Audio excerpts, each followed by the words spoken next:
really interesting. We got a puncher, and it was quite sunny. Cheekily, I could see some nice shade in front of them, or like someone's garden, like a farm. Quite a nice little house. The farm, they had a good tree for shade. So I just started fixing the puncher, and the family came out, Ganesh and his wife Shilpa, who spoke perfect English, both of them.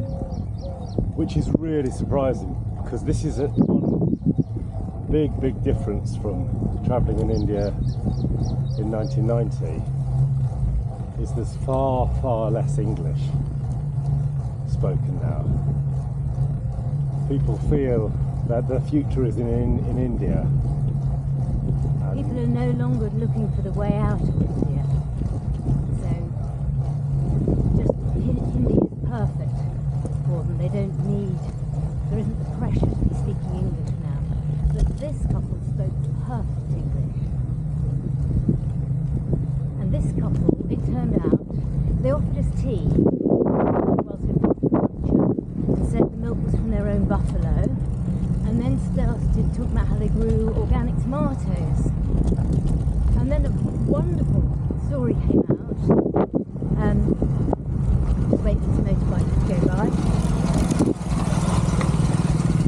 So Ganesh, who's 34, Shilpa, who's 29, have left their jobs they had before.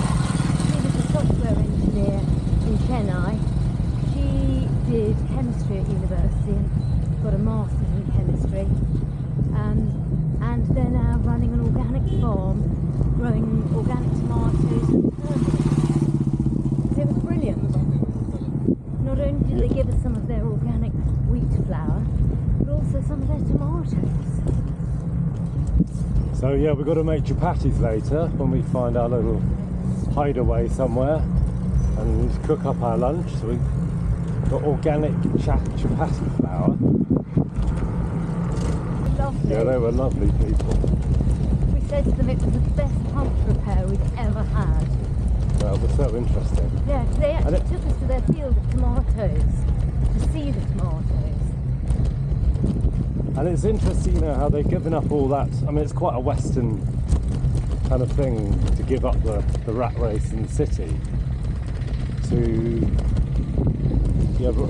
run a farm like that. It was only 10 acres, so it's quite a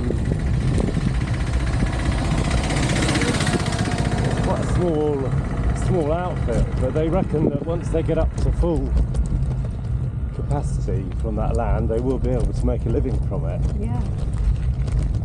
At the moment, they're partly living off savings from his previous very good job in Chennai. They've got 2 little children, 4 and 2, who are away at the local school down the road, so we didn't meet them. But it was just so lovely. They were just so lovely and kind and hospitable. Oh, that's good. And it's interesting talking to them, the future with farming, like even small farms like that. They're hoping to purchase a drone for doing spraying. And that's spraying of cow urine, not synthetic pesticides. And they're hoping to buy a tractor this year. And they're saying there's a really big problem with labour. But there's just no, I mean, we're seeing quite a lot of people working fields, but apparently there's a real shortage. And this is, as well as they say, it's down to Modi's got, but there is actually unemployment benefit in India now. And sickness pay. Sickness pay, which I just don't know how they can afford that, but it probably does explain why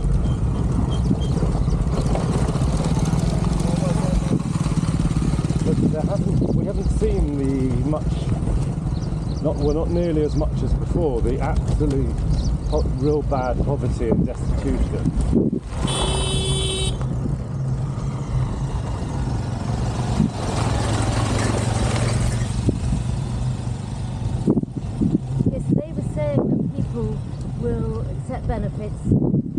different to working in the fields, because robotics are really taking off in farming, and they're going to need robots to help with their harvesting.